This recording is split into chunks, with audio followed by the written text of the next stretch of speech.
ជំពូកទី21អ្នកមានភោគសម្បត្តិនេះហើយជាបញ្ហាកាលពីប៉ុន្មានឆ្នាំមុននេះប្រទេសកូរ៉េបានក្លាយទៅជាប្រទេសមួយដែលមានវិបុលភាពផលទុនជាតិប្រចាំឆ្នាំចំពោះបណ្ដាជនម្នាក់ៗមានកម្ពស់ប្រមាណជាង$5,000វិថីនានាមានរថយន្តពាសពេញសណ្ឋាគារធំមានតាំងទំនិញល្អៗនៅក្នុងទូកញ្ចក់ហើយប្រជាជនជាច្រើនអាចធ្វើដំណើរទៅបរទេសតែជាគ្រោះអាក្រក់វិបុលភាពថ្មីនេះបានផ្ដល់ផលផ្សេងទៀតមកជាមួយផងដែរគឺទំនោរការប្រើប្រាស់ខ្ជិះដែលរាលដាលទៅក្នុងពេញសង្គមជាតិកូរ៉េប្រៀបដូចជាជំងឺឆ្លងមួយទោះបីជាយើងคล้ายទៅជាអ្នកមានក៏ដោយខ្ញុំយល់ថាគឺពេលវេលាមកដល់ហើយដើម្បីធ្វើឲ្យយើងតាំងខ្លួនយើងជាមនុស្សចាយវាយខ្ជិះមិនចេះគិតទោះបីផលទុនមធ្យមប្រចាំឆ្នាំចំពោះបណ្ដាជនម្នាក់ៗមានកម្ពស់$5,000តែខ្ញុំមិនយល់ថាស្ថានភាពនេះមានសន្តានដូចគ្នានៅពេលដែលប្រទេសជប៉ុននិងកោះតៃវ៉ាន់មានកម្ពស់ជីវភាពដូចគ្នានឹងយើងក្នុងគ្រាឥឡូវនេះតាមការពិតខ្ញុំយល់ឃើញថាយើងរស់នៅក្នុងគ្រាបច្ចុប្បន្ននេះដូចយើងមានផលទុនកម្ពស់$2,000ប៉ុណ្ណោះបើយោងតាមអតិផរណានិងការធៀបផ្ទឹមគ្នារវាងប្រាក់វ៉ុនកូរ៉េនិងប្រាក់ដុល្លារនោះផលទុនមធ្យមកម្ពស់$5,000មានតម្លៃមកជិតក្បែរនឹង$2,000ជាងបើយើងធ្វើការប្រៀបធៀបទៅនឹងកម្ពស់ជីវភាពនៅក្នុងប្រទេសជប៉ុននិងកោះតៃវ៉ាន់កាលពីសម័យនោះមិនតែប៉ុណ្ណោះអត្រាឧបភោគរបស់យើងតម្រង់ខ្លួនទៅតាមអត្រាឧបភោគនៃប្រទេសជប៉ុននិងកោះតៃវ៉ាន់ក្នុងចំនួននោះយើងមានការចាយវាយច្រើនឥតគណនាបើយើងធ្វើការប្រៀបធៀបទៅនឹងផលទុននៃបណ្ដារាស្ត្រម្នាក់ជនណាដែលមានប្រាក់$2,000ហើយមានការចាយវាយរហូតទៅដល់$10,000ជននោះនឹងឆ្ពោះទៅរកបញ្ហាបើដូច្នេះជននោះមានករណីធ្វើការចាយវាយតិចជាង$2,000បណ្ដាជនទាំងអស់គិតតែធ្វើការចាយវាយគ្មានការគិតពិចារណាហើយគ្មានជនណាម្នាក់ធ្វើការសន្សំសំចៃជាហេតុបង្កើតឲ្យមានបញ្ហាគ្រប់យ៉ាងហេតុដូច្នេះហើយយើងត្រូវសន្សំសំចៃការកាត់បន្ថយការចំណាយរបស់យើងតាមយោបល់របស់ខ្ញុំមនុស្សជាច្រើនហាក់ដូចជាឆាប់ភ្លេចថាយើងទើបនឹងបានសម្របខ្លួនរួ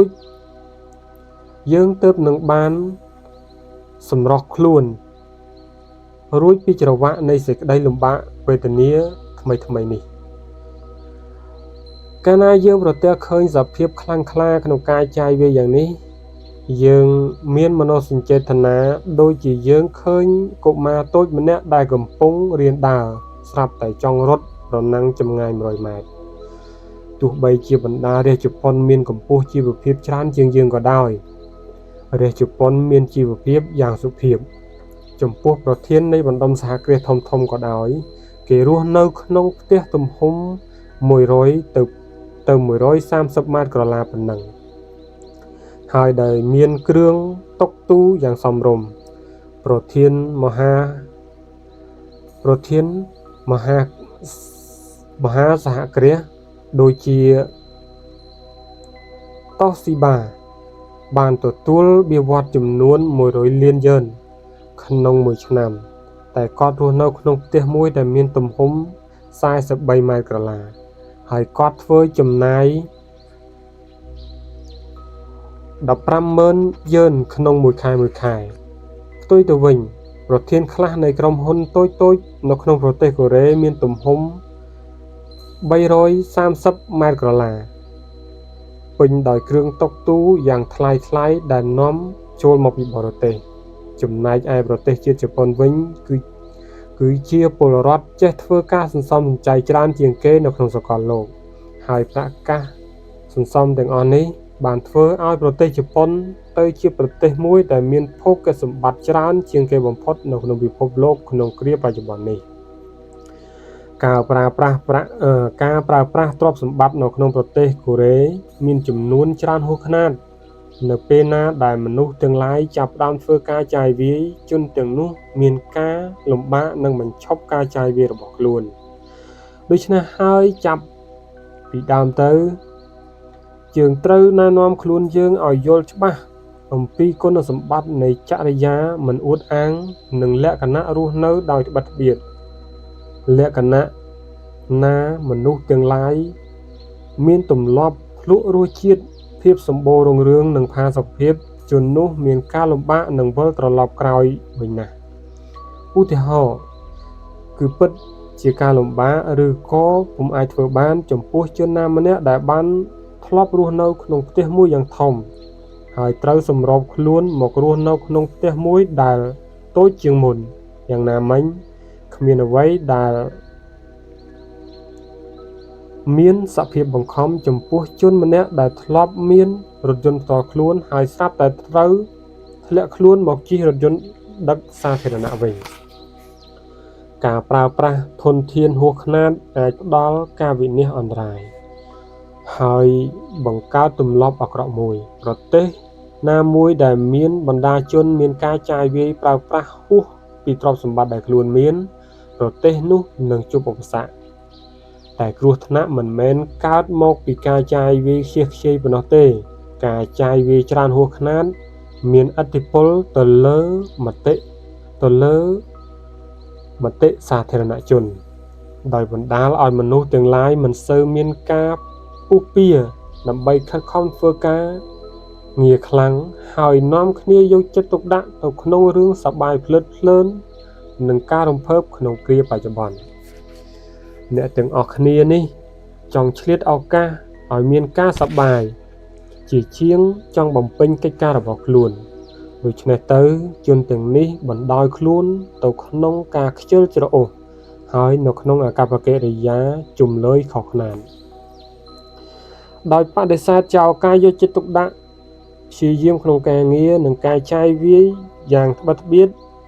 ជាជាងខិតខំធ្វើការសន្សំសំចៃបន្តិចម្ដងជនទាំងនេះរងចាំភ័ព្វសំណាងធ្លាក់មកពីលើមេឃរឿងហេតុទាំងអស់នេះអាចបង្កើតឲ្យមានការពុករលួយនិងធ្វើឲ្យសារៈសំខាន់នៃមនុស្សជាតិមានសភាពអន់ថយហើយបញ្ចប់ធ្វើឲ្យប្រជាជាតិនិងប្រទេសជាតិមានសភាពថយទៅជាមួយទៀតផងខ្ញុំសង្កេតឃើញថាមនុស្សទាំងឡាយប្រើប្រាស់ប្រកាសដោយគេបើកក្បាលម៉ាស៊ីនទឹកពេលវេលាមកដល់ហើយដែលយើងភ្ញាក់ស្មារតីឡើងវិញអាកប្បកិរិយាជំលើយក្នុងការប្រើប្រាស់ប្រកាសខ្ជិះខ្ជាយយ៉ាងនេះដែលមានសភាពក្បែរនឹងវិកលចរិតបានត្រូវពួកអ្នកមានភោគសម្បត្តិជួយថែរក្សាឲ្យបានគង់វង្សតាំងតែពីពេលនេះទៅគេឃើញនៅក្នុងគ្រួសារខ្លះមានសមាជិកម្នាក់មានរថយន្តផ្ទាល់ខ្លួនម្នាក់មួយតែក្នុងគ្រួសារខ្លះទៀតគេឃើញគ្មានទីកន្លែងគ្រប់គ្រាន់សម្រាប់ឲ្យសមាជិកគ្រួសារម្នាក់ដេកប្រាណនិន្ទ្រាស្រួលផងមានជនខ្លះខំសាកល្បងទាំងញាប់ញ័រដើម្បីចុះឈ្មោះក្នុងក្លឹបលេងល្បែងវាយកូនឃ្លីតែជនខ្លះទៀតសម្លាប់ខ្លួនដោយសារអស់សង្ឃឹមនឹងការក្រវេទនានេះហើយជាលក្ខណៈធំធេងនៃបញ្ហាសភាពផ្ទុយមិនចោះសម្រុងគ្នាដែលចោទឡើងក្នុងសង្គមជាតិអ្នកដែលមានភោគសម្បត្តិត្រូវតែមានការត្បិតត្បៀតចំពោះសង្វាក់នៃការរស់នៅយ៉ាងឧត្តមរបស់ខ្លួន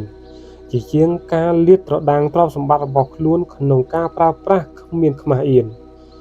អ្នកមានភោគសម្បត្តិទាំងនេះត្រូវតែធ្វើការចែករំលែកទ្រព្យសម្បត្តិរបស់ខ្លួនជាមួយនឹងជនណាដែលក្រីក្រជាទីបំផុតយើងត្រូវតែធ្វើឲ្យមានជាថ្មីគំនិតសីលធម៌ស្ដីអំពីវិបុលភាពសាធារណៈប្រទេសជាតិនឹងជួបឧបសគ្គនៅគ្រាណាដែលមានជនមានភោគសម្បត្តិមួយភាគធំនៃ នៃប្រទេសជាតិបានយល់ឃើញថារបៀបដែលគេចាយវាយប្រាក់កាសរបស់គេជាបញ្ហាផ្ទាល់ខ្លួនគេហើយគ្មានត្រូវអ្នកឯណាមកត្រួតត្រាកាលពីប្រមាណឆ្នាំមុននេះនៅក្នុងក្រុមហ៊ុនធានារ៉ាប់រងមួយសម្រាប់ពួកបុគ្គលិកក្របខ័ណ្ឌនិងគ្រួសារគេបានឃើញភរិយានៃក្រុមហ៊ុននៃក្របខ័ណ្ឌម្នាក់បានពាក់អាវរងាធំក្រាស់វែងមួយធ្វើអំពីស្បែកសត្វពីសុងខ្ញុំបានដឹងតាមប្រភពច្បាស់ការមួយថាបុគ្គលិកក្របខ័ណ្ឌដែលជាស្វាមីនោះមានបៀវត្សមិនធន់ល្មមអាចអនុញ្ញាតឲ្យទិញអាវប្រភេទនេះឲ្យភរិយារបស់ខ្លួនទេមិនតែប៉ុណ្ណោះគ្រួសារនេះមានរថយន្តច្រើនទៀតជាការច្បាស់ណាស់គ្រួសារនេះមានជីវភាពហួសមធ្យមរបស់ខ្លួនលើកលែងតែមានការសន្សំសំចៃពីមុនមកតែដោយហេតុថាបុគ្គលិកក្របខ័ណ្ឌនេះមានមុខងារក្នុងក្រសួងហិរញ្ញវត្ថុគេអាចសន្និដ្ឋានថាចរិយារបស់ជននេះមិនអាចជៀសផុតពីការមន្ទិលសង្ស័យឡើយខ្ញុំបានយល់ថាអាកប្បកិរិយាគ្មានដឹងខុសត្រូវយ៉ាងនេះអាចនឹងឆ្លងរាលដាលដល់បុគ្គលិកផ្សេងៗទៀតហើយខ្ញុំក៏បានបញ្ជាឲ្យគេយកជនម្នាក់នេះចេញពីមុខក្រសួងរបស់ខ្លួនតាមយោបល់របស់ខ្ញុំភរិយារបស់ជននេះគ្មានលេសនឹងមានអាវរងាស្បែកសត្វប៊ីសុងយ៉ាងនេះឡើយបុគ្គលិកក្របខ័ណ្ឌម្នាក់នេះក៏បានលាឈប់ពីសហគ្រាសរបស់ខ្លួនការទទួលខុសត្រូវនៃបុគ្គលិកណាម្នាក់ចំពោះសង្គមជាតិត្រូវមានការរីកធំឡើងឲ្យស្របគ្នាជាមួយនឹងទ្រព្យសម្បត្តិផ្ទាល់ខ្លួនអ្វីដែលកើតមានគឺកើតឡើងដោយសារសង្គមជាតិយ៉ាងណាមិញការរិះគិតនេះក៏ត្រូវយកទៅអនុវត្តលើទ្រព្យសម្បត្តិកេរ្តិ៍ឈ្មោះនិងអំណាចសង្គមជាតិបានផ្ដល់ឲ្យនូវវត្ថុទាំងអស់សម្រាប់ប្រើប្រាស់ផ្ទាល់ខ្លួនយើងទេតែដើម្បីឲ្យយើងសងទៅសង្គមជាតិវិញក្នុងលក្ខណៈយ៉ាងសមរម្យគឺមានន័យថាបើអ្នកមានទ្រព្យសម្បត្តិកាន់តែច្រើនអ្នកត្រូវតែមានការសន្សំសំចៃអ្នករឹតរឹងតែមានករណីក្នុងការសាមគ្គីជាមួយនឹងជនក្រីក្រក្នុងគ្រាបច្ចុប្បន្ននេះយើងមានវិបុលភាពច្រើនជាងកាលពីមុនតែមិនទាន់ដល់កម្រិតអនុញ្ញាតឲ្យយើងយកទ្រព្យសម្បត្តិមកលាតត្រដាងទេយើងមកដល់ទីផ្លូវខ្វែងគ្នាពីរឬមួយយើងបន្តវឌ្ឍនភាពរបស់យើងរហូតដល់ប្រទេសយើងទៅជាប្រទេសជឿនលឿនមួយឬមួយក៏យើងដាក់ប្រាណអង្គុយចុះនៅផ្លូវខ្វែងនេះចូលអ្នកចងចាំថាឧបសគ្គធំចំពោះអនាគតនៃប្រទេសជាតិរបស់យើងដែលចង់ក្លាយទៅជាប្រទេសជាតិជឿនលឿនគឺអាកប្បកិរិយាជំលើយគ្មានស្គាល់ខុសត្រូវនឹងការប្រើប្រាស់ទ្រព្យសម្បត្តិច្រើនហួសខ្នាតយើងត្រូវរក្សាភាពសម្បូរនៅក្នុងគ្រាបច្ចុប្បន្ននេះឲ្យបានគង់វង្សសម្រាប់អនាគតមួយដែលរឹតតែសម្បូរខ្លាំងទៅទៀតយើងត្រូវមានការត្រួតពិនិត្យយ៉ាងហ្មត់ចត់ទៅលើគំនិតអាត្មានិយមដើម្បីទុកជាមរតកសង្គមមួយដែលមានវិបុលភាពនិងស្ថិរភាពដល់កូនចៅជំនាន់ក្រោយដូច្នេះហើយយើងត្រូវខិតខំធ្វើការយ៉ាងខ្លាំងព្រមទាំងសន្សំសំចៃថែមទៀតផងជំពូកទី22ការប្រកួតប្រជែងយើងរស់នៅក្នុងគ្រាមួយពេញទៅដោយការប្រកួតប្រជែងខ្លាំងក្លារហូតដល់ជីវិតរស់នៅคล้ายទៅជាការប្រកួតប្រជែងដែរហើយបើអ្នកមិនបានស្ថិតនៅក្នុងជួរទី1ទេនោះអ្នកនឹងមានការបរាជ័យប៉ុណ្ណោះពីព្រោះរង្វាន់មេដាយមាសគេមានតែមួយគត់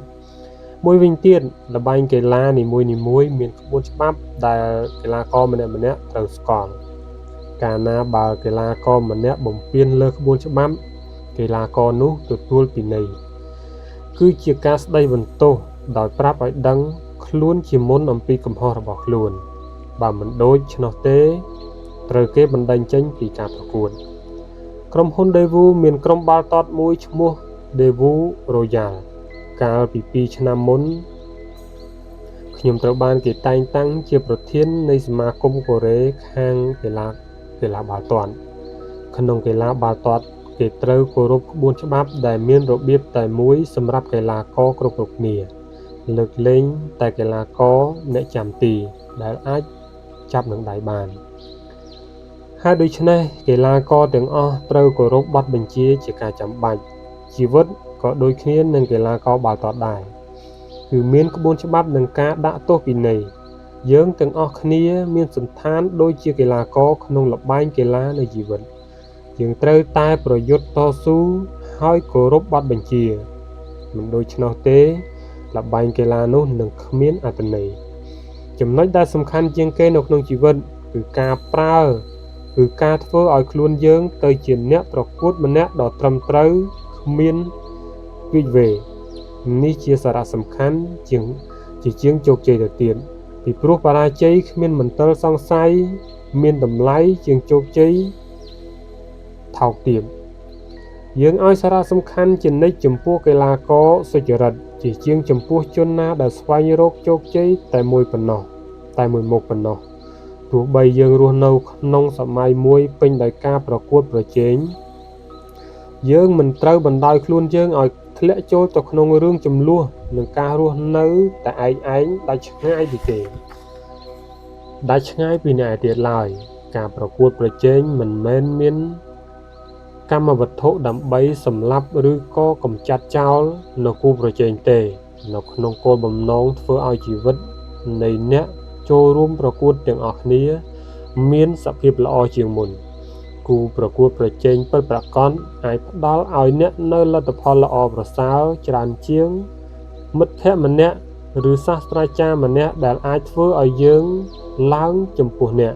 យើងលើកយកឧទាហរណ៍នៃកីឡាកររត់ប្រណាំងចម្ងាយ 42,195 គីឡូម៉ែត្រកីឡាករដែលរត់ទល់តែម្នាក់ឯងមិនដែលបានឈ្នះហួសពីលើកឯកតកម្មដែលមានមកហើយនោះទេឯកតកម្មថ្មីនឹងអាចកើតមានឡើងនៅខណៈណាដែលមានកីឡាករម្នាក់ធ្វើការប្រកួតប្រជែងជាមួយនឹងកីឡាករម្នាក់ទៀតនៅពេលណាដែលកីឡាករម្នាក់បានរត់លឿនហួសកីឡាករម្នាក់ទៀតកីឡាករទី2ក៏មានសេចក្តីឃ្លាវខ្លាខំរត់ឲ្យលឿនបង្ហួសកីឡាករទី1ហើយកីឡាករទី1ក៏ចាប់ផ្ដើមរត់បង្ហួសកីឡាករទី2ឡាជាញឹកញាប់គេប្រទះឃើញកីឡាករទាំងពីរនាក់រត់ជាប់ក្នុងពេលយ៉ាងខ្លីនេះហើយជាអាកប្បកិរិយាដែលអ្នកត្រូវមានការប្រកួតប្រជែងដែលមិនត្រូវចាត់ទុកជាកត្តាសម្រាប់បម្រើអាត្មាអញកីឡាករទាំងអស់ត្រូវតែឆ្លៀតឱកាសទាញគុណប្រយោជន៍អំពីការប្រកួតប្រជែងហើយកីឡាករម្នាក់ត្រូវក្លាយទៅជាកត្តាសម្រាប់លើកសន្ទុះរបស់កីឡាករផ្សេងទៀតនេះហើយជាគោលការណ៍មិនមែនដែលលាក់ខ្លួនពីក្រោយការប្រកួតប្រជែងហើយបើការប្រកួតប្រជែងមានការរៀបចំឲ្យស្រួលល្អការប្រកួតប្រជែងនោះនឹងក្លាយទៅជាសកម្មភាពមួយដែលបង្កើតផលនិងការប្រឌិតនៅពេលណាដែលការប្រកួតប្រជែងក្លាយទៅជាដើមហេតុនៃរឿងជម្លោះនិងការរស់នៅតែឯងឆ្ងាយពីគេឲ្យទៀតនោះការប្រកួតប្រជែងបានបាត់បង់កម្មវត្ថុហើយនិងធម៌ពលក្នុងការប្រឌិតការចូលប្រកួតប្រជែងក្នុងគោលបំណងដើម្បីបម្រើផលប្រយោជន៍ផ្ទាល់ខ្លួនម្នាក់ហើយរុញផ្ដួលអ្នកឯទៀតក្នុងពេលប្រកួតគឺជាអាកប្បកិរិយាមួយដើម្បីពិឃាតខ្លួនឯងប៉ុណ្ណោះអ្នកពុំអាចរស់នៅសម្រាប់ខ្លួនអ្នកនឹងដោយសារខ្លួនអ្នកទេអ្នកត្រូវធ្វើសហប្រតិបត្តិការហើយនឹងជួយជនឯទៀតយើងលើកយកជាឧទាហរណ៍ការស្ថាបនារថយន្តដែលប្រមូលផ្ដុំសកម្មភាពនៃឧស្សាហកម្មផ្សេងទៀតខាងគ្រឿងក្រៅនានាសហគ្រាសស្ថាបនារថយន្តតែម្នាក់ឯងពុំអាចធ្វើផលិតកម្មរថយន្តសម្រាប់លក់លើទីផ្សារទេរថយន្តនីមួយៗជាលទ្ធផលនៃការប្រមូលផ្ដុំគ្រឿងក្រៅរាប់ពាន់ដែលផលិតដោយ ផលិតឡើងដោយរោងចក្រផ្សេងៗជាច្រើនយ៉ាងណាមិញនៅក្នុងជីវិតរបស់យើងគឺត្រូវការពឹងផ្អែកគ្នាទៅវិញទៅមកនៅក្នុងគ្រប់វិស័យក្រុមហ៊ុននានាធ្វើការប្រកួតប្រជែងយ៉ាងសាហាវដើម្បីផលិតវត្ថុណាមួយយ៉ាងល្អដូច្នេះទៅគុណភាពក៏បានកើនឡើងល្អជាលំដាប់សម្រាប់អ្នកទិញប្រើប្រាស់បើសិនជាមានផលិតករតែម្នាក់គ្មានគូប្រជែងនោះគុណភាពនិងបច្ចេកសាស្ត្រពុំអាចរីកចម្រើនឡើយឧទាហរណ៍គឺប្រហែលជាយើងនៅតែបន្តប្រើប្រាស់ម៉ាស៊ីនបោកខោអាវដែលវិលដោយដៃពិតមែនហើយពេលវេលានិងតម្លៃសហុយសម្រាប់សាងសង់វត្ថុនេះឲ្យមានបច្ចេកទេសនិងគុណភាពល្អមានចំនួនច្រើនមហិមាតែក្រុមហ៊ុនទាំងអស់នេះបានសន្យាថានឹងផ្ដល់វត្ថុមួយយ៉ាងល្អហើយមិនឲ្យគូប្រជែងរបស់ខ្លួនមានជ័យជំនះកាត់មុខឡើយតែក្រុមហ៊ុនខ្លះដែលបានធ្វើការប្រកួតប្រជែងជ្រុលហួសទៅក៏ប្រើមធ្យោបាយផ្សេងៗយ៉ាងថោកទាបក្រុមហ៊ុនទាំងនេះបានផ្សាយព័ត៌មានអាក្រក់ពីលើគូប្រជែងរបស់ខ្លួនហើយខំធ្វើការខុបខិតដើម្បីបង្អាក់ឲ្យគ្រឿងដល់គម្រោងការចងសម្ព័ន្ធភាពលើផ្ទៃអន្តរជាតិឬការចុះកិច្ចសន្យាក្នុងការប្រើប្រាស់សិទ្ធិបច្ចេកទេសរបស់គូប្រជែងបើយ៉ាងនេះហើយអត្ថន័យពិតប្រាកដនៃការប្រកួតប្រជែងនិងគោរពបទបញ្ជាក៏រលាយបាត់ទៅអ្នកនៅចាំឃ្លានេះថាគោលដៅអភ័យទោសដល់អំពើល្មើសគ្រប់យ៉ាងដែលប្រព្រឹត្តឡើងដើម្បីឲ្យបានដល់គោលដៅនោះតែគ្មានគោលដៅណាមួយដែលអនុញ្ញាតឲ្យប្រើប្រាស់មធ្យោបាយទុច្ចរិតក្នុងការប្រកួតប្រជែងមែនទែនទេបើដូច្នេះហើយអ្នកមិនត្រូវភ្លេចឡើយថាជនណាដែលគោរពបទបញ្ជាជននោះជាអ្នកមានជោគជ័យពិតប្រាកដការដែលបានពិន្ទុ18ដោយគ្មានការលួចចម្លងវាជាការប្រសើរជាងបានពិន្ទុ20ដោយលួចចម្លងពីព្រោះអ្នកមានគុណសម្បត្តិទទួលពិន្ទុ18ដោយសុចរិតហើយអ្នកពុំអាចភ្លេចចំណេះវិជ្ជាដែលអ្នកទទួលបានដែលអ្នកបានរៀនចេះឡើយជីវិតមិនមានរយៈពេលខ្លីរហ័សទេហើយពិន្ទុ20ដែលបានមកដោយទុច្ចរិតមិនមែនជាពិន្ទុមួយដែលអ្នកនឹងបានទទួលនៅថ្ងៃអនាគតទេពិន្ទុ18ដែលបានមកដោយសុចរិតនឹងក្លាយទៅជាមូលដ្ឋានយ៉ាងរឹងមាំសម្រាប់ទទួលលទ្ធផលរបស់អ្នកនៅថ្ងៃមុខមួយវិញទៀតការលួចចម្លងនឹងត្រូវគេរកឃើញនៅថ្ងៃណាមួយមិនខានខ្ញុំសង្ឃឹមថាខ្លួនអ្នកម្នាក់មានគូប្រជែងម្នាក់នៅក្នុងការសិក្សាដែលជាបុគ្គលម្នាក់ដែលអាចជំរុញអ្នកឲ្យធ្វើការខិតខំប្រឹងប្រែងអស់ពីដួងចិត្តរបស់អ្នកគូប្រជែងរបៀបនេះគឺជាមិត្តសម្រាប់អ្នកជាជាងជនណាម្នាក់ដែលចូលចិត្តមកអង្គុយជជែកលេងជាមួយអ្នកត្រូវប្រណាំងប្រជែងជាមួយនឹងគូប្រជែងនេះហើយដើម្បីធ្វើឲ្យខ្លួនអ្នកក្លាយទៅជាគូប្រជែងម្នាក់ទៀតដែលមានប្រយោជន៍សម្រាប់គូប្រជែងរបស់អ្នកដូច្នេះទៅអ្នកនិងគូប្រជែងរបស់អ្នកទាំងពីរនឹងបានឡើងទៅដល់កំពូលក្នុងការសិក្សាហើយនឹងស្គាល់អនាគតរឹតតែត្រចះត្រចង់ល្អប្រសើរជំពូកទី23មុខតំណែងអ្នកដឹកនាំដើមទឹកបរិសុទ្ធបង្កើតទឹកស្ទឹងថ្លានេះជាសុភាសិតបុរាណកូរ៉េមួយដែលពេញដោយនៃសច្ចៈដើមទឹកដែលហូរធ្លាក់ពីខាងដើមមកត្រូវតែស្អាតបរិសុទ្ធដើម្បីធ្វើឲ្យទឹកស្ទឹងមានគុណភាពស្អាតល្អថ្លារឿងនេះក៏មានន័យដូចគ្នានៅក្នុងសង្គមជាតិពួកអ្នកដឹកនាំត្រូវតែស្អាតស្អំដើម្បីធ្វើឲ្យសង្គមជាតិស្អាតស្អំដែរមិនមែនជាការបំភ្លើសទេក្នុងហេតុនិយាយថាអ្នកអាចស្ទង់តម្លៃសង្គមជាតិដោយយោងលើឧទាហរណ៍ដែលពួកអ្នកដឹកនាំបានផ្ដល់ឲ្យដូច្នេះហើយសុភាសិតដើមទឹកបរិសុទ្ធបង្កើតទឹកស្ទឹងថ្លាបញ្ជាក់ទៅលើសារៈសំខាន់នៃមុខងាររបស់អ្នកដឹកនាំយើងត្រូវការអ្នកដឹកនាំដែលផ្ដល់ការទុកចិត្តសេចក្តីក្លាហាននិងស្គាល់អត្ថន័យនៃបេសកកម្មរបស់ខ្លួនចំពោះប្រជាពលរដ្ឋ មនុស្សទាំងឡាយពុំអាចក្លាយទៅជាអ្នកដឹកនាំទេ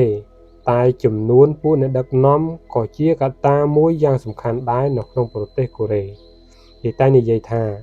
បើសិនជាក្នុងនាវាមួយ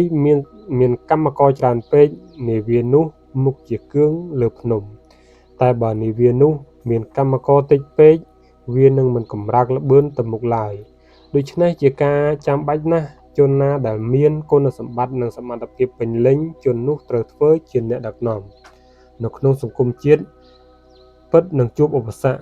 បើសិនជាសង្គមជាតិគ្មានអ្នកដឹកនាំដែលមានលក្ខណៈយ៉ាងនេះតើកត្តាអ្វីដែលញ៉ាំងឲ្យទៅជាអ្នកដឹកនាំអ្នកដឹកនាំត្រូវមានសមត្ថភាពច្រើនយ៉ាងអ្នកដឹកនាំត្រូវចេះពន្យល់ឲ្យគេជឿ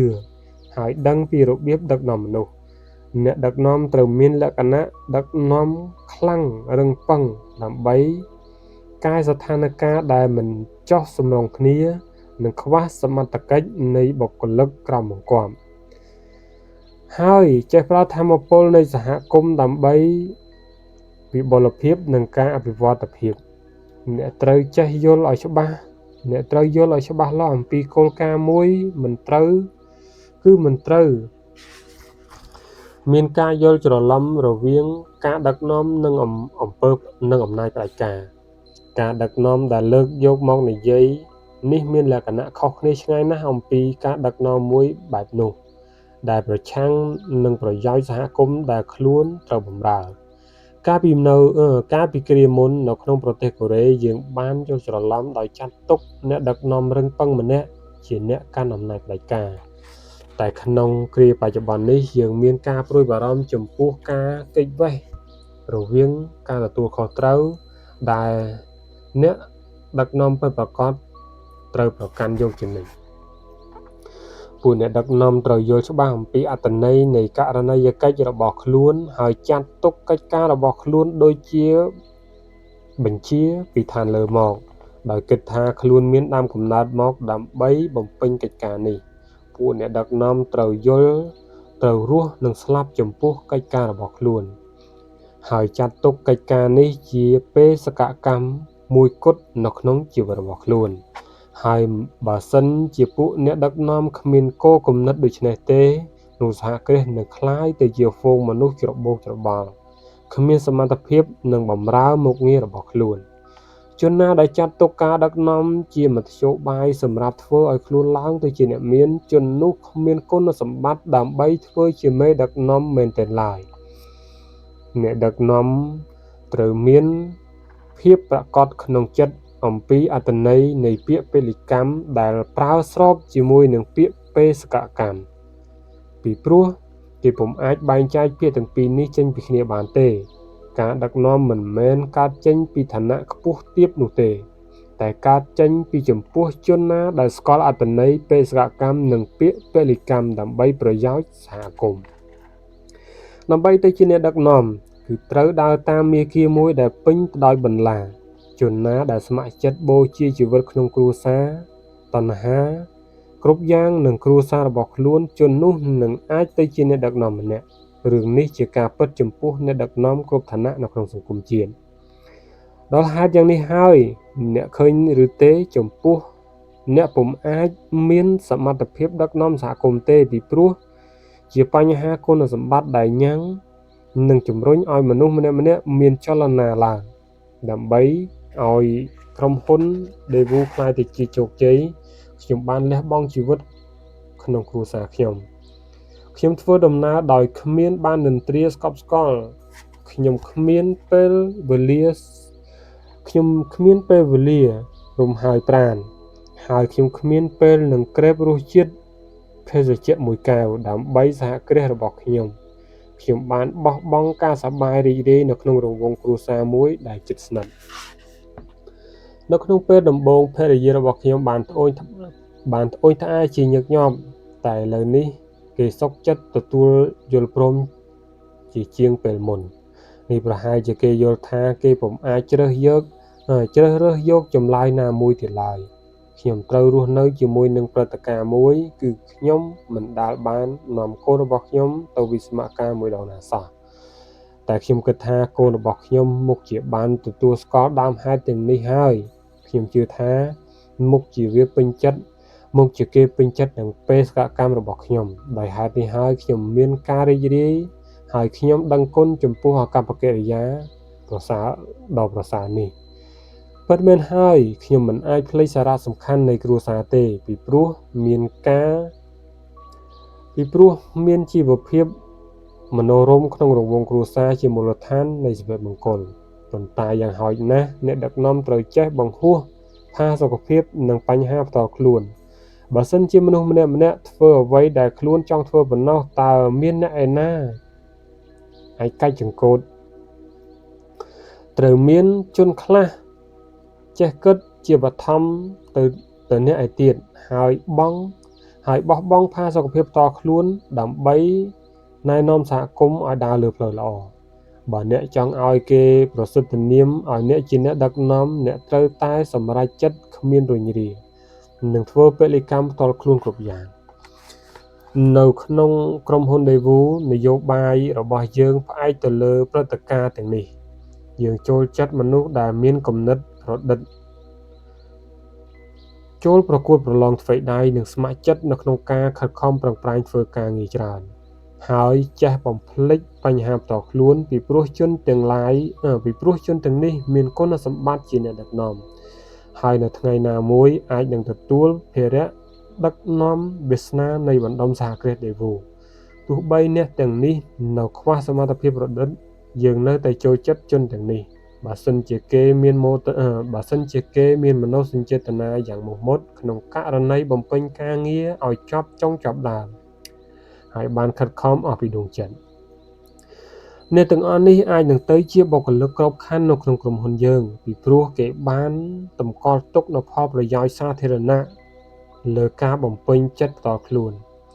ហើយមកពីគេបានចាត់ទុកការងារ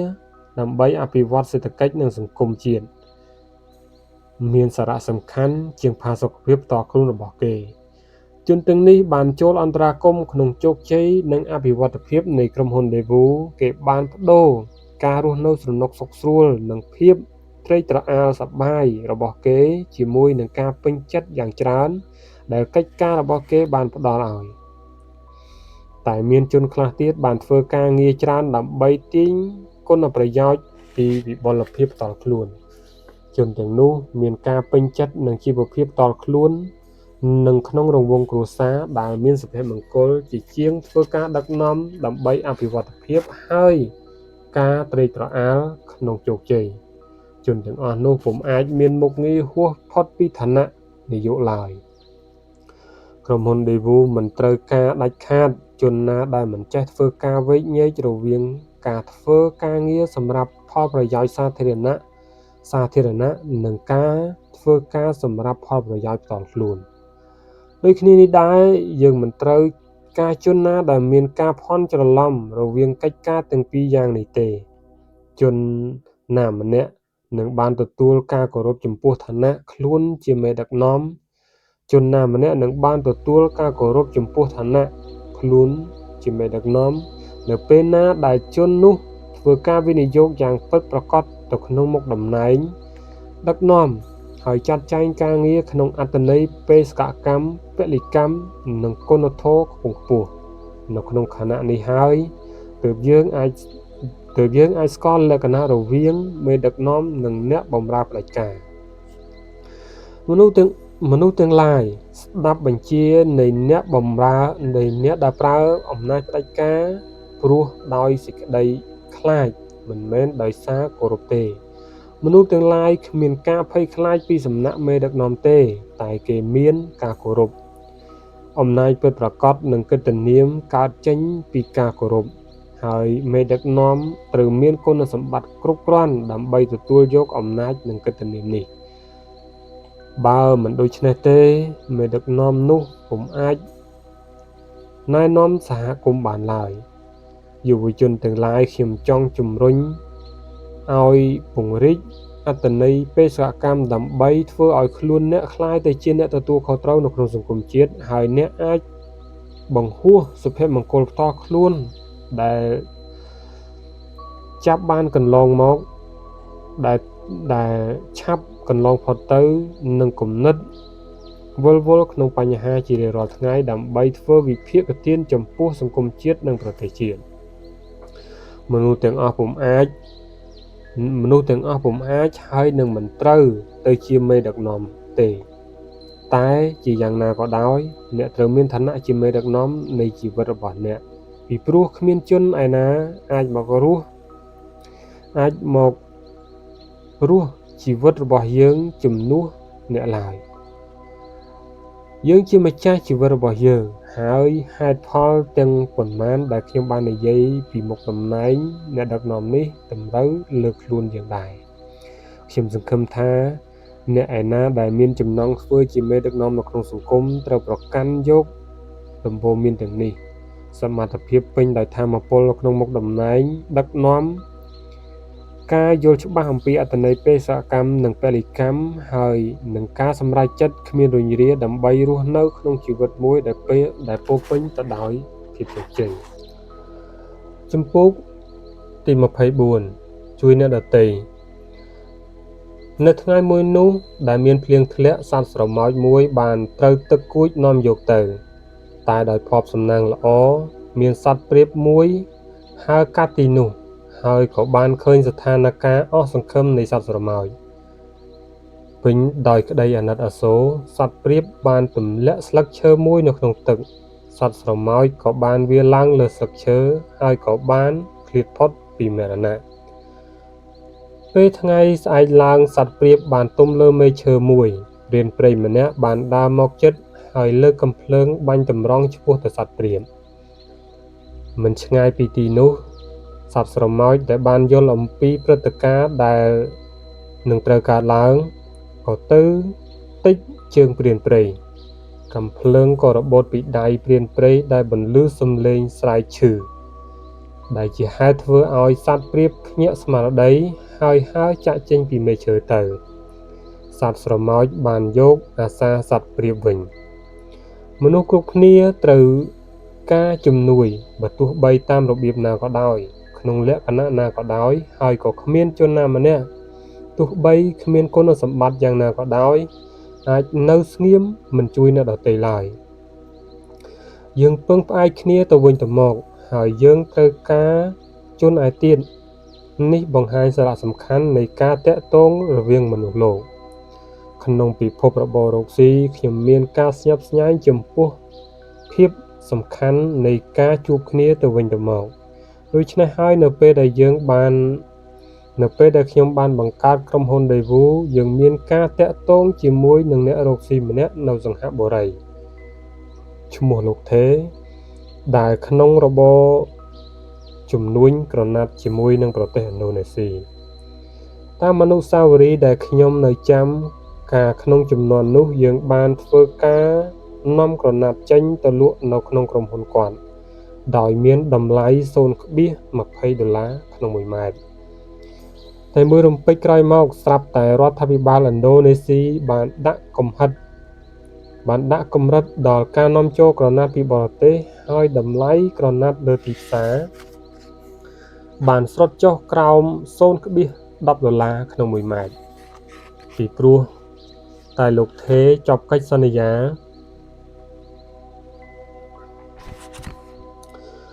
ក្នុងរយៈពេលវែងក្នុងក្រុមហ៊ុនរបស់លោកថេគ្មានមធ្យោបាយនឹងផ្ដាច់កិច្ចសន្យាជាមួយនឹងយើងហើយក៏ត្រូវបន្តការនាំចូលក្រណាត់ក្នុងតម្លៃក្នុងកិច្ចសន្យាដែលខ្ពស់ជាងតម្លៃលើទីផ្សារលុះខ្ញុំបានដឹងរឿងនេះខ្ញុំក៏បានខិតខំកាត់បន្ថយការខាតបង់របស់គាត់ដោយខ្ញុំកាត់ចំនួនការនាំចូលរបស់គាត់ឲ្យថយចុះតែទោះជាយ៉ាងនេះក៏ដោយគាត់នៅតែជួបនឹងវិបត្តិហិរញ្ញវត្ថុបើសិនជាក្រុមហ៊ុនរបស់គាត់មិនបានរកបានភ្លាមនៅចំនួនទឹកប្រាក់$30,000ទេធនាគារនឹងទិញយកក្រុមហ៊ុនរបស់គាត់ខ្ញុំក៏បានទៅជួបនឹងក្រុមហ៊ុនគាត់ហើយបានប្រគល់ប្រាក់គ្រប់ចំនួនដែលត្រូវការនៅក្នុងគ្រានោះមូលធនរបស់ក្រុមហ៊ុនយើងមានចំនួន$10,000ដូច្នេះទឹកប្រាក់ចំនួន$30,000ជា ជាតំណាងចំពោះយើងចំនួនទឹកប្រាក់ជាច្រើនសន្ធឹកសន្ធាប់ហើយជាការសម្រេចចិត្តដើម្បីជួយឲ្យលោកថេរនេះមិនមែនជាការសម្រេចចិត្តងាយស្រួលឡើយក្នុងកំឡុង1ឆ្នាំប៉ុណ្ណោះព្រឹត្តិការណ៍បានផ្លាស់ប្ដូរទាំងស្រុងផ្សារនៅបរទេសឥណ្ឌូនេស៊ីក៏បានតម្រូវឲ្យបើកជាថ្មីហើយតម្លៃក្រណាត់ក៏បានឡើងរហូតដល់$0.36ក្នុង1ម៉ែត្រកិច្ចសន្យារបស់យើងស្ថិតនៅក្នុងតម្លៃ$0.17នៅក្នុង1ម៉ែត្រហើយជាតម្លៃដែលក្រុមហ៊ុនរបស់លោកថេរមានសិទ្ធិទាមទារឲ្យគោរពតែក្រុមហ៊ុនរបស់លោកថេរបានឲ្យតម្លៃក្រណាត់យើងដល់ទៅ$0.35ក្នុង1ម៉ែត្រគឺ1%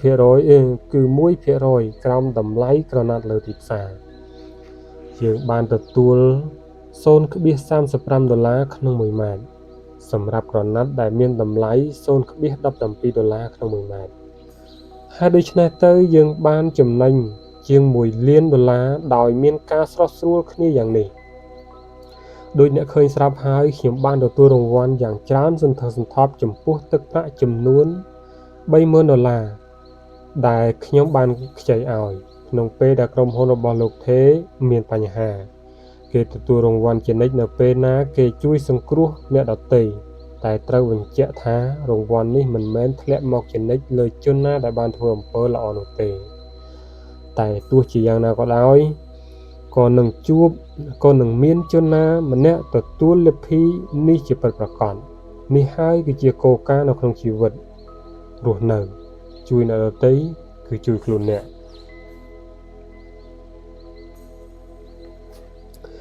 បើអ្នកសម្លឹងលើតែប្រាក់ចំណេញសម្រាប់ខ្លួនអ្នកដោយជៀសវាងជួយជនឯទៀតដែលមានសេចក្តីត្រូវការជាចាំបាច់ប្រហែលជាកិច្ចការរបស់អ្នកមានដំណើរការទៅល្អនៅក្នុងរយៈពេលយ៉ាងខ្លីតែនៅក្នុងរយៈពេលវែងទៅមុខនោះការគិតតែពីខ្លួនឯងនឹងតាមតអ្នកបើអ្នកគិតតែពីផលប្រយោជន៍ផ្ទាល់ខ្លួនអ្នកនៅក្នុងការតាក់ទងជាមួយនឹងមនុស្សឯទៀតអ្នកនឹងជួបប្រទះនឹងគ្រោះថ្នាក់អ្វីមួយជាមិនខានអ្នកត្រូវយកការអនុវត្តនៅគោលការណ៍នៃការផ្ដល់ផលប្រយោជន៍ឲ្យគ្នាទៅវិញទៅមកបើសិនជានៅខាងមុខប្រមូលយកកម្រៃទាំងអស់សម្រាប់ខ្លួននោះការតាក់ទងពុំអាចមានស្ថិរភាពឡើយនៅក្នុងក្រុមហ៊ុន Daewoo យើងអនុវត្តជានិច្ចនូវគោលការណ៍ចែកអំពីការផ្ដល់ផលប្រយោជន៍ឲ្យគ្នាទៅវិញទៅមកហើយនឹងសហវិបុលភាពយើងខិតខំជានិច្ចដើម្បីធ្វើយ៉ាងណាឲ្យដៃគូរបស់យើងទទួលកម្រៃស្មើនឹងយើងនៅក្នុងឱកាសដែលមានការសម្រុះសម្រួលគ្នាយើងបានប្រឹងណែនាំដៃគូរបស់យើងឲ្យគេជឿថាគេគ្មានខាតបង់អ្វីបន្តិចឡើយកាលណាគេសម្រេចចិត្តធ្វើកិច្ចការជាមួយនឹង Daewoo គោលការណ៍នេះត្រូវយកមកអនុវត្តលើការតាក់ទងរវាងបុគ្គលដែរបើកាលណាជនណាម្នាក់ខិតខំកេងប្រវ័ញ្ចលើជនម្នាក់ទៀតការតាក់ទងរវាងជនទាំងពីរនឹងអន់ថយចុះខ្សោយយ៉ាងឆាប់រហ័សដើម្បីធ្វើឲ្យការតាក់ទងមានដំណើរការទៅល្អដៃគូម្នាក់ត្រូវមានការរាប់អានជាមួយនឹងដៃគូឲ្យទៀតក្នុងគោលបំណងយល់ឋានៈនិងស្ថានភាពដៃគូនោះតែពេលនោះហើយការតាក់ទងអាចនឹងផ្ដល់ផលប្រយោជន៍ឲ្យគ្នាទៅវិញទៅមកការតាក់ទងល្អជាព្រឹត្តិការណ៍យ៉ាងសំខាន់នៅក្នុងជីវិតរស់នៅបើអ្នកអាចមានមតិទៅលើជនណាម្នាក់ដែលសំអាងទៅលើពួកមនុស្សជុំវិញជននោះអ្នកក៏អាចស្ទង់តម្លៃនៃបុគ្គលណាម្នាក់ដោយពិនិត្យទៅលើរបៀបដែលជននោះរក្សាចំណងជាមួយនឹងអ្នកដទៃតាមធម្មតាជនទាំងឡាយណាដែលមានចំណងដូចគ្នាជនទាំងនោះស្វែងរកគ្នាទៅវិញទៅមកអ្នកត្រូវខំប្រឹងរកមិត្តភ័ក្តិដែលមានគុណសម្បត្តិបើកាលណាអ្នកចងមិត្តភាពជាមួយនឹងជនណាដែលមានគុណសម្បត្តិពិសេសអ្នកក៏ឆាប់ធ្វើតាមឧទាហរណ៍ទាំងនោះដោយមិនដឹងខ្លួនយ៉ាងណាមិញព្រឹត្តិការណ៍របៀបនេះនឹងកើតតាមឧទាហរណ៍ទាំងមិនដឹងខ្លួននៅពេលណាដែលអ្នកសេពគប់ជាមួយនឹងជនណាដែលមានគុណសម្បត្តិខ្សោយជាងអ្នក អ្នកអាចនឹងមានជោគជ័យនៅក្នុងជីវិតរបស់អ្នកបើអ្នកមានការតាក់ទងល្អធាតុដែលមានការតាក់ទងល្អជាមួយនឹងជនដែលមានគុណសម្បត្តិពិសេសគឺជាមូលធនមួយយ៉ាងសំខាន់ហើយមានតម្លៃច្រើនជាងប្រាក់កាសទៅទៀតពីព្រោះគេពុំអាចទិញការតាក់ទងល្អឡើយតែការតាក់ទងរវាងមនុស្សលោកមានលក្ខណៈរឹតរឹងតែលំបាកបើកាលណាការតាក់ទងនោះមានភាពរឹតរឹងតែសំខាន់ហើយដូច្នេះហើយយើងនឹកទៅដល់គោលការណ៍មួយដែលចែងជាយូរមកហើយថាព្រឹត្តិការណ៍ល្អៗមិនដែលកើតមានដោយងាយៗទេគុណសោមួយសម្រាប់ឲ្យមានការតាក់ទងល្អនឹងការទុកចិត្តគ្នាទៅវិញទៅមកតែការទុកចិត្តគ្នាទៅវិញទៅមកនៅក្នុងពេលវេលានិងសេចក្តីអំណត់ជាច្រើនខ្ញុំសូមផ្ដល់ឧទាហរណ៍មួយនេះដែលទាញចេញពីការពិសោធន៍ផ្ទាល់ខ្លួនរបស់ខ្ញុំនៅពេលដែលខ្ញុំបានបង្កើតក្រុមហ៊ុន Devu ខ្ញុំត្រូវការខ្ចីប្រាក់កាសតែខ្ញុំគ្មានវិធីនឹងដាក់ធានាហើយគ្មានធនាគារណាមួយអាចឲ្យខ្ញុំខ្ចីប្រាក់ដល់យុវជនម្នាក់ដែលគេមិនស្គាល់ខ្ញុំគ្មានអ្វីឲ្យគេទុកចិត្តខ្ញុំបានទៅជួបនាយកធនាគារចំនួន2ដងក្នុងមួយអាទិត្យដើម្បីណែនាំឲ្យគាត់អនុញ្ញាតឲ្យខ្ញុំខ្ចីប្រាក់ដោយពន្យល់គាត់អំពីគម្រោងការរបស់ខ្ញុំយ៉ាងលម្អិតល្អន់នេះគឺជាមធ្យោបាយតែមួយដែលខ្ញុំមាននៅក្នុងគ្រានោះតែគ្មានប្រសិទ្ធភាពភ្លាមឡើយដូច្នេះទៅនៅពេលខ្លះខ្ញុំបានទៅកាន់ផ្ទះនៃនាយកធនាគារនោះតាំងតែពីព្រឹកប្រហៀមនៅពេលព្រឹកនៃរដូវត្រជាក់ខ្ញុំបានគោះទ្វារតែខ្ញុំបានឮចម្លើយតបមកវិញថានាយកមិនទាន់ភ្ញាក់ពីនិន្ទ្រាទេខ្ញុំក៏បានឈប់រងចាំដោយប្រាណរងាញាប់ញ័រក្រោមអាកាសធាតុត្រជាក់លុះត្រាតែនាយកចេញពីផ្ទះដើម្បីទៅកាន់ការិយាល័យខ្ញុំបានធ្វើយ៉ាងនេះរយៈពេលពេញ1ឆ្នាំទើបគាត់បានសម្រេចចិត្តថាខ្ញុំជាមនុស្សគួរឲ្យទុកចិត្ត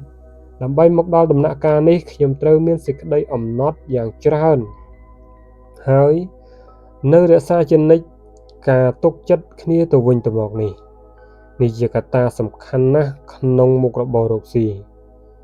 គឺជាកត្តាដែលមានឥទ្ធិពលខ្លាំងជាងគេហើយមិនត្រូវមានការមាក់ងាយបញ្ហាបុគ្គលទេពីព្រោះបុគ្គលអាចនឹងធ្វើឲ្យសហគ្រាសមានជីវិតឬក៏កំទេចសហគ្រាសឲ្យអន្តរាយ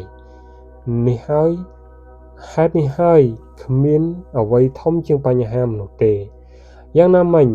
មានជនខ្លះដោយសារអំណាចរបស់គេអាចជួយយើងឬក៏បំបាក់អនាគតរបស់យើងនេះជាការចាំបាច់ណាស់ការចងមិត្តភាពជាមួយនឹងជនដែលមានគុណសម្បត្តិពិសេសតែជាការចាំបាច់ដែរហេតុដែលអ្នកត្រូវជួយសង្គ្រោះអ្នកដទៃពីព្រោះនៅពេលណាមួយតាមរបៀបណាមួយអ្នកនឹងទទួលបានការដឹងគុណត្រឡប់មកវិញ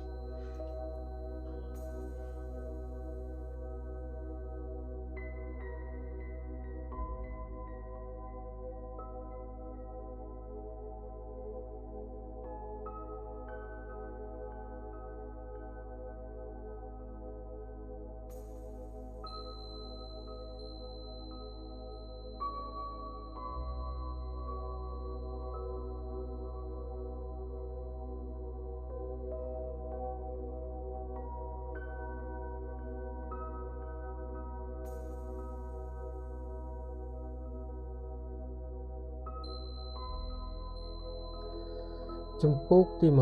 25ការមានទៅមានមកមនុស្សទាំងអស់ពុំអាចរស់នៅតែឯងឡើយ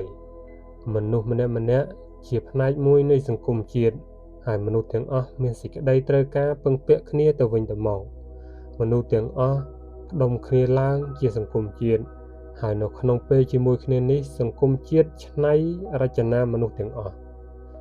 អ្នកបច្ចេកទេសអាមេរិកខាងវិស័យសង្គមសាស្ត្រក្នុងសៀវភៅមួយឈ្មោះសង្គមសាស្ត្រលំនាំលើជីវប្រវត្តិបាននិយាយអំពីសកម្មភាពសម្រាប់បុគ្គលតាមកាតព្វកិច្ចដែលត្រូវបំពេញនៅក្នុងការរស់នៅក្នុងសង្គមហើយនឹងអំពីរបៀបដែលបានធ្វើឲ្យជីវប្រវត្តិនៃបុគ្គលម្នាក់ទៅជាសាវតាពិតនៃការទំនាក់ទំនងរបស់បុគ្គលនោះជាមួយនឹងមនុស្សឯទៀតជ ជនអាមេរិកកាំង2នាក់នេះបានពោលអំពីរបៀបធ្វើយ៉ាងដូចម្តេចការសម្រេចបុគ្គលនៅក្នុងសង្គមជាតិបានអនុញ្ញាតឲ្យបុគ្គលម្នាក់ៗមានការតាក់ទងជាមួយជនឯទៀតហើយជាទីបញ្ចប់ជាមួយនឹងសង្គមជាតិទាំងមូលគេអាចប្រទះឃើញអត្ថន័យជីវិតនៅក្នុងអំពើសប្បុរសធម៌ចំពោះអ្នកដទៃដោយគ្មានការប្រាថ្នាស្វែងរកប្រយោជន៍មិនមែនឡើយក្នុងការចូលចិត្តនិយាយតែអំពីខ្លួនឯងនិងការគិតតែខ្លួនឯងតែយើងជួបប្រទះជាញឹកញាប់នឹងបញ្ហាក្នុងសង្គមដែលបណ្ដាលមកពីជនខ្លះដែលគ្មានគិតដល់អ្នកឯទៀតហើយដែលបានសម្រេចចិត្តថានឹងមានតែខ្លួនឯងប៉ុណ្ណោះទេដែលអាចនឹងមានជីវភាពល្អប្រសើរប្រសិនបើជាអ្នកមានការគោរពបន្តិចបន្តួចចំពោះអ្នកដទៃអ្នកមុខជាមិនលក់គ្រឿងញៀនឬក៏លាយបន្លំនៅធាតុអាក្រក់ក្នុងគ្រឿងនៅវត្ថុធាតុអាក្រក់ក្នុងគ្រឿងម្ហូបអាហារបើអ្នកមានសេចក្តីមេត្តាដោយឃើញមនុស្ស3តំណតាំងពីជីតាដល់ចៅផ្ដុំគ្នារស់នៅក្នុងបន្ទប់ជួលតូចមួយនោះអ្នកនឹងមិនត្រូវមានបំណងទិញអាវរងាវែងធ្វើដោយស្បែកសត្វវីសុងឬក៏ធ្វើជំនួញកេងចំណេញដោយលក់និងទិញផ្ទះសម្បែងនិងដីធ្លីឡើយពីព្រោះអាកប្បកិរិយារបៀបនេះជាការខ្វះសេចក្តីគោរពចំពោះជនរស់នៅជិតខាងគួរជាកត្តាបណ្ដោយឲ្យមានការទុកព្រួយនិងការធុញថប់ក្នុងចិត្តហេតុដែលឃើញជនខ្លះអាចរស់នៅក្នុងលក្ខណៈនេះបើទោះបីជាអ្នកមានសកម្មភាពអ្វីក៏ដោយក្នុងវិជ្ជាជីវៈរបស់អ្នកមិនត្រូវធ្លាក់ចូលទៅក្នុងអន្ទាក់នៃការគិតតែខ្លួនអ្នកទេអ្នកត្រូវឆ្លង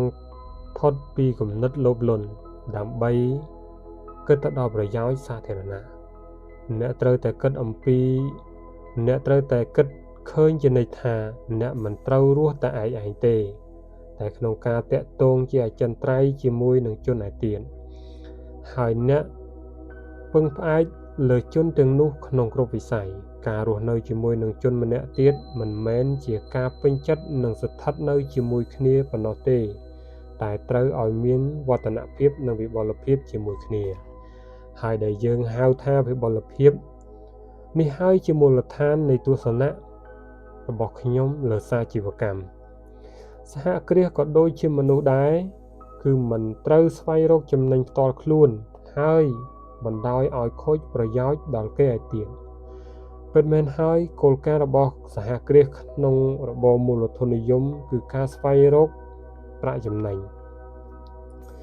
តែក្នុងពេលជាមួយគ្នានេះសហគ្រាសមិនត្រូវខ្វល់ខ្វាយតែអំពីចំណេញទេ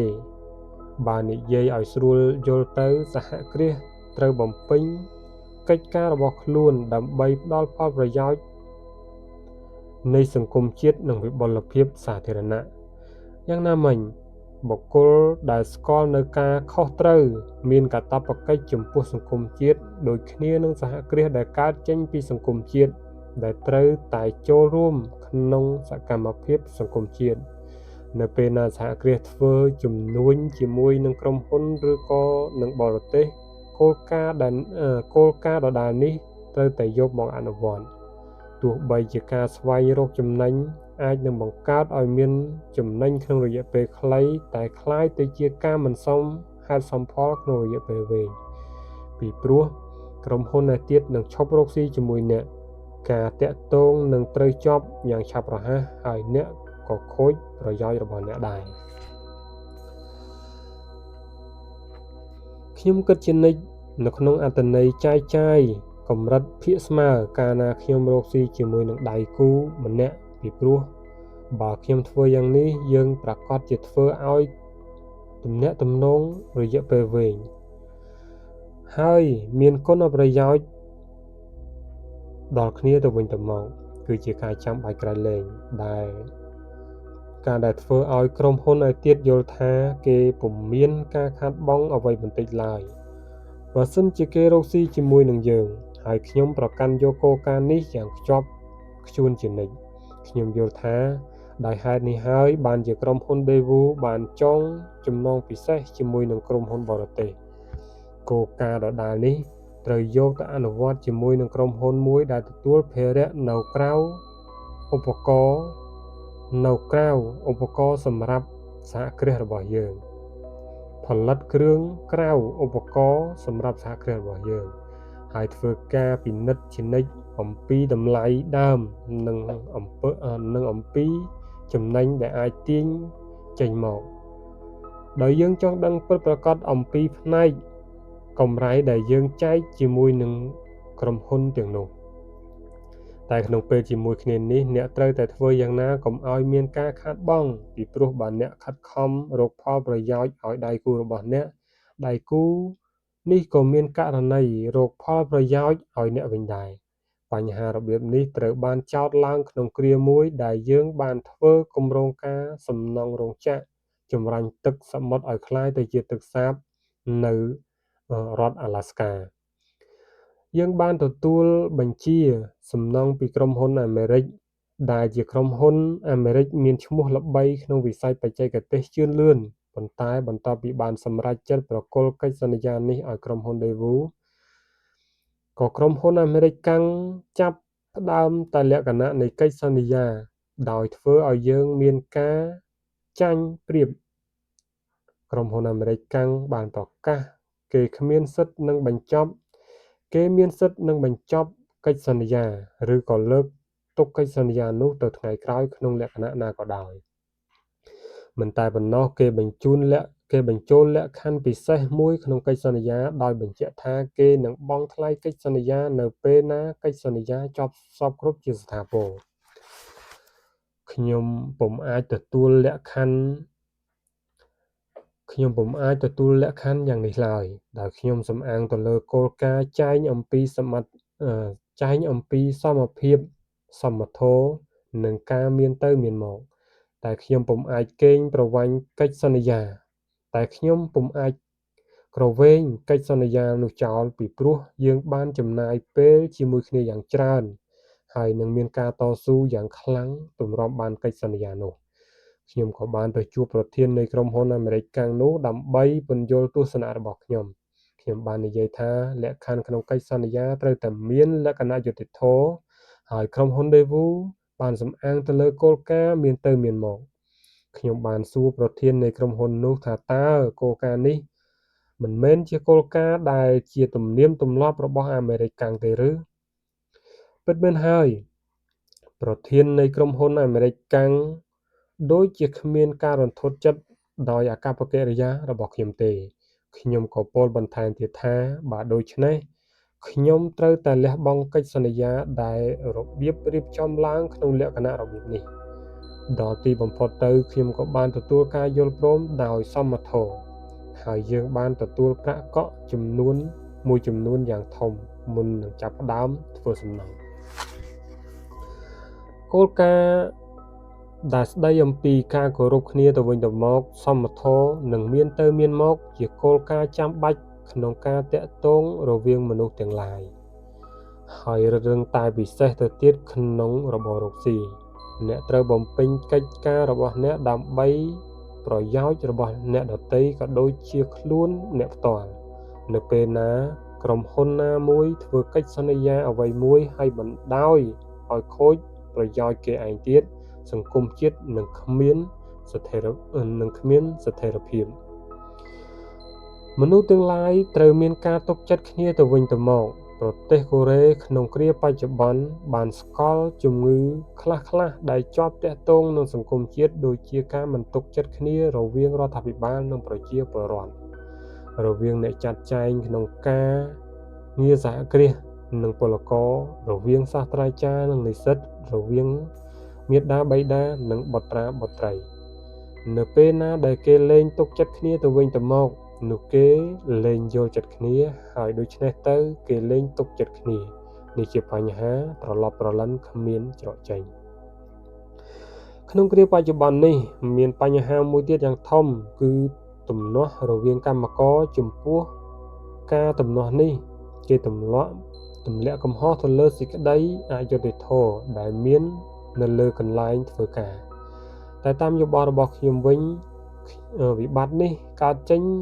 មកជាពិសេសអំពីការខ្វះសេចក្តីទុកចិត្តបើកាលណាមនុស្សទាំងឡាយគ្មានការទុកចិត្តគ្នាទៅវិញទៅមកតើធ្វើយ៉ាងដូចម្តេចឲ្យគេយកចិត្តគ្នាកើតតើមានប្រតិកម្មយ៉ាងណាទៅកាលណាមានការមន្ទិលសង្ស័យរវាងស្វាមីនិងភរិយាគេសង្កេតឃើញមានចំណងជិតស្និទ្ធ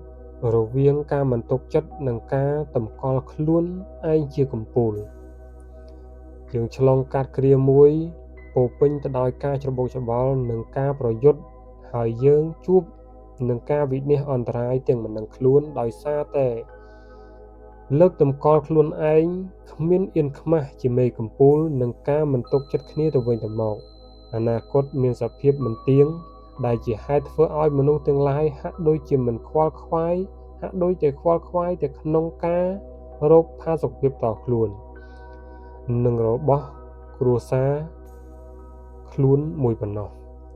កាលណាយុវជនទាំងអស់អ្នកចាប់ផ្ដើមធ្វើគម្រោងសម្រាប់អនាគតរបស់ខ្លួន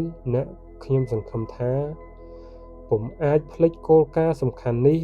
គឺមនុស្សទាំងឡាយត្រូវរស់នៅជាមួយគ្នាហើយអ្នកមិនត្រូវរស់នៅតែឯងឡើយខ្ញុំសង្ឃឹមថាអ្នកមិនត្រូវធ្លាក់ក្នុងអន្ទាក់នៃការចាត់ខ្លួនជាមេកំពូលឡើយនឹងការគិតតែពីផលប្រយោជន៍ផ្ទាល់ខ្លួនរបស់អ្នកខ្ញុំសង្ឃឹមថាអ្នកនឹងទៅជាមនុស្សមានការទុកចិត្តលើជនឯទៀតព្រមទាំងមានជំនឿនិងការព្រួយបារម្ភចំពោះអ្នកដទៃទើបយ៉ាងនេះហើយ